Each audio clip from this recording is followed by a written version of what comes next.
Hai guys, merhaba and welcome back to our channel. Kali ini aku bakalan kembali membahas tentang salah satu kasus viral di TikTok mengenai perempuan Indonesia yang mendapatkan kasus penyekapan sekaligus kekerasan oleh laki-laki Turki yang baru dikenalnya di sosial media. Sebenarnya kasus seperti ini sudah banyak sekali terjadi terhadap beberapa perempuan Indonesia yang nekat datang ke Turki sendirian dan tidak memiliki perbekalan maupun mempersiapkan secara matang mengenai bagaimana cara melarikan diri, mendapatkan bantuan, dan lain sebagainya.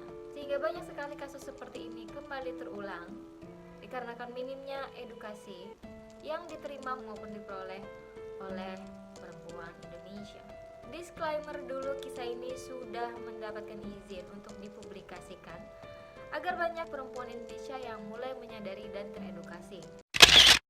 Kisah ini diawali dari seorang perempuan Indonesia yang berniat untuk membeli tiket pesawat pulang dan pergi menuju Turki. Perempuan ini membeli kepada agen penjualan tiket. Setelah maju mundur mengenai tanggal keberangkatan maupun kepulangannya ke Indonesia, perempuan ini terlebih dahulu sudah ditanyai oleh sang agen penjual tiket apakah sudah pernah bepergian ke luar negeri sebelumnya ataupun apakah sudah pernah bertemu dengan laki-laki ini sebelumnya. Namun perempuan ini memilih untuk berbohong dan mengatakan bahwa ia sudah pernah bertemu dengan laki-laki ini sebelumnya beberapa kali di Indonesia, sehingga sang agen pun tidak keberatan untuk membantu sang perempuan mengurus tiket keberangkatan dan kepulangannya ketika ke Turki nanti. Singkat cerita, perempuan ini sudah terbang ke Turki. Namun selang beberapa hari kemudian, perempuan ini kembali menghubungi si agen untuk menanyakan apakah ia bisa mempercepat kepulangannya ke Indonesia. Sang agen menaruh curiga pun mulai menanyakan kepada si perempuan untuk menceritakan apa yang sebenarnya terjadi, sehingga ia memutuskan untuk ingin segera kembali pulang ke Indonesia. Namun beberapa selang kemudian si perempuan memutuskan untuk tidak jadi merubah tanggal kepulangannya ke Indonesia. Selang beberapa hari kemudian, perempuan tadi kembali menanyakan apakah ia bisa mengubah tanggal kepulangannya ke Indonesia. Sehingga si agen yang sudah menaruh curiga mendesak perempuan ini untuk menceritakan apa yang sebenarnya terjadi dan apa yang sedang ia alami. Pada awalnya si perempuan tidak ingin bercerita dan tidak mau sama sekali terbuka terhadap si agen. Kemudian si perempuan ini berkata bahwa ia malu untuk menceritakan apa yang sebenarnya telah terjadi. Namun setelah didesak oleh sang agen penjual tiket, akhirnya perempuan ini menceritakan kronologis apa yang sebenarnya ia alami selama ia ada di Turki. Ia mengaku kepada agen ini bahwa ia telah berbohong tentang ia pernah bertemu dengan laki-laki ini sebelumnya. Dan ini adalah pertemuan pertama kali mereka setelah menjalani hubungan jarak jauh. Ketika pertama kali mereka bertemu di Istanbul, laki-laki ini bersikap normal layaknya seperti laki-laki biasa pada umumnya. Setelah mereka menghabiskan 2 hari di Istanbul, kemudian sang laki-laki mengajak sang perempuan untuk pergi ke kota di mana keluarga sang laki-laki tinggal. Karena laki-laki ini tidak berasal dari kota Istanbul, namun berasal dari kota lain di Turki. Singkat cerita, perempuan ini kembali mengatakan bahwa ia jatuh sakit. Dan ketika ia jatuh sakit, ia sempat mendengar percakapan antara sang laki-laki dan sang ibu bahwa sang ibu tidak menyukai perempuan ini. Kemudian sang laki-laki berkata kepada ibunya bahwa ia akan menyuruh untuk perempuan ini segera pulang ke Indonesia. Keesokan harinya, laki-laki ini membawa sang perempuan untuk menginap di rumah pribadinya karena sang laki-laki tidak tinggal dengan keluarganya. Sang perempuan yang sudah kadung marah dan kecewa kemudian mengatakan apa yang ia dengar tentang percakapan laki-laki ini dengan ibunya. Sang laki-laki pun sangat marah ketika mengetahui bahwa perempuan ini mengerti apa yang laki-laki ini bicarakan dengan ibunya. Lalu hasil perempuan ini disekap di dalam kamar, kemudian dipukuli oleh laki-laki ini. Setelah mendapat kekerasan fisik, perempuan ini juga harus menelan pil pahit ketika kartu debit banknya dipatahkan oleh sang pelaku.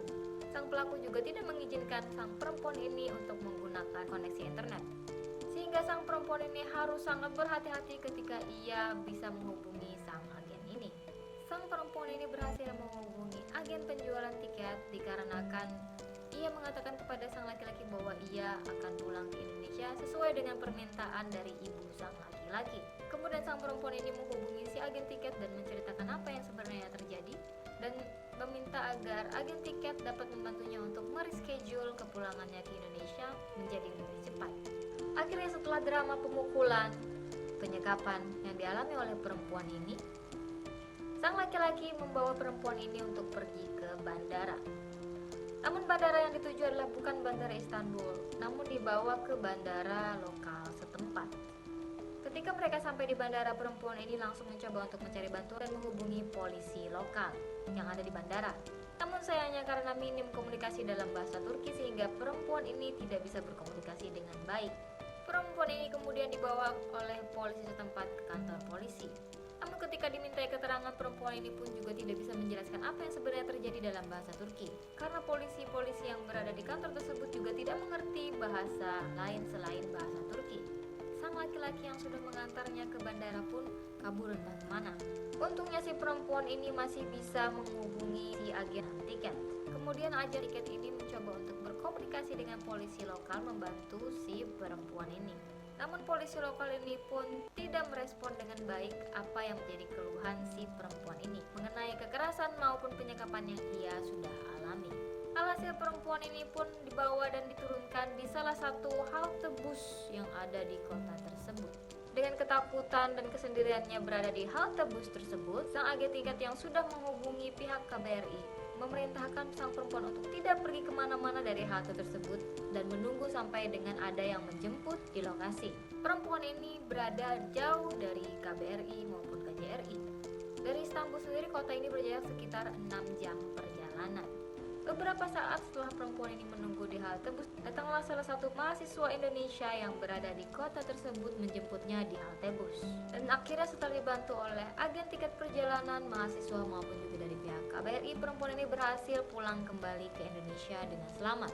Namun tentunya perempuan ini mengalami trauma yang mendalam atas apa yang sudah ia alami. Sebenarnya kasus ini sudah sering sekali terjadi kepada perempuan Indonesia yang nekat datang sendirian ke Turki untuk bertemu pertama kalinya dengan calon pasangannya.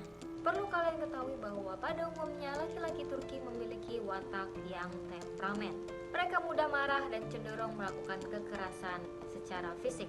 Bahkan terhadap perempuan Turki sendiri banyak sekali kasus kekerasan dalam rumah tangga yang berujung pada perceraian maupun juga pembunuhan. Di sini kita bisa belajar bahwa kita harus lebih banyak menggali informasi mengenai pasangan yang ingin kita temui. Lebih berhati-hati kembali ketika kalian berkenalan dengan laki-laki Turki, dikarenakan Turki sendiri adalah negara yang besar. Tidak semua kota di Turki maju seperti kota Istanbul. Banyak juga kota-kota kecil maupun desa-desa kecil yang jauh dari modern dan juga jauh daripada transportasi umum. Sehingga jika laki-laki yang kalian temui tinggal di kota-kota kecil maupun jauh dari transportasi publik, alangkah baiknya jika kalian menyiapkan keamanan untuk diri sendiri.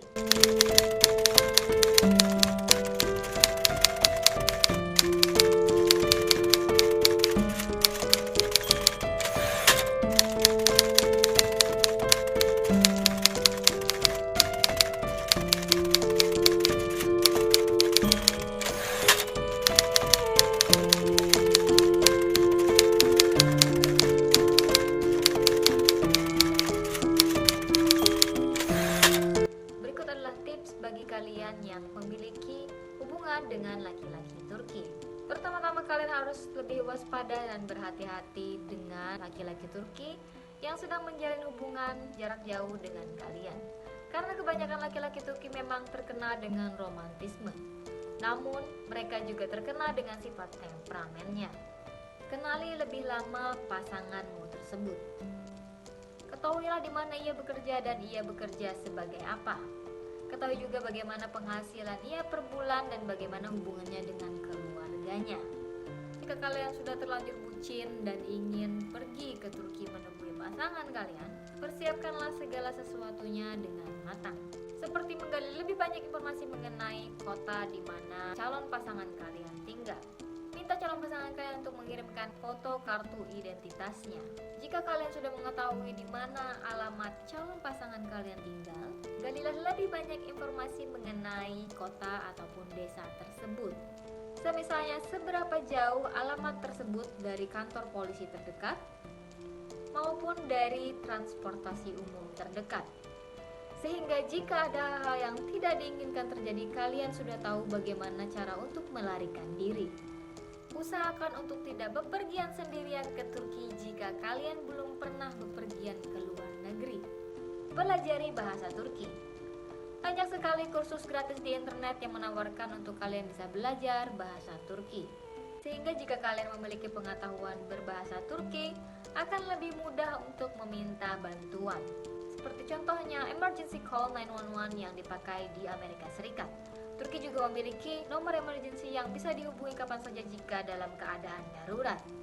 Catat nomor hotline KBRI, KJRI, ataupun teman yang Anda kenal di Turki. Amankan juga barang yang paling penting kalian seperti paspor, ATM, uang, maupun handphone. Karena barang-barang tersebut sangatlah penting ketika kalian berada di luar negeri. Jika kalian mengalami kekerasan, jangan lupa untuk merekam hal tersebut. Dan juga segera lakukan visum di rumah sakit terdekat ketika kalian berhasil melarikan diri. Tidak ada yang salah sebenarnya ketika kalian menginginkan jodoh seperti apa yang orang lain miliki. Namun jangan menggantungkan nasib kalian dan berpatokan terhadap beberapa vlogger ataupun youtuber yang sering mengupload video betapa bahagianya mereka menikah dengan orang Turki. Karena kalian tidak mengetahui apa yang mereka alami di belakang kamera. Dan yang terakhir, sedikit nasihat dari saya pribadi, bahwa jodoh orang lain tidak bisa kita fotokopi ke diri kita. Sehingga apa yang orang lain dapatkan belum tentu kita juga akan mendapatkan hal yang sama. Jadilah lebih pintar dan bijak dalam menyikapi hal ini. Semoga cerita maupun tips ini menjadi pembelajaran bagi kita semua agar lebih berhati-hati dan waspada. Sekian video dari saya, semoga bermanfaat. Jangan lupa untuk komen di bawah bagaimana pendapat kalian tentang cerita ini. Jangan lupa juga untuk bantu kita dengan subscribe, like, dan nyalakan lonceng notifikasinya. Terima kasih banyak sudah menonton dan sampai jumpa.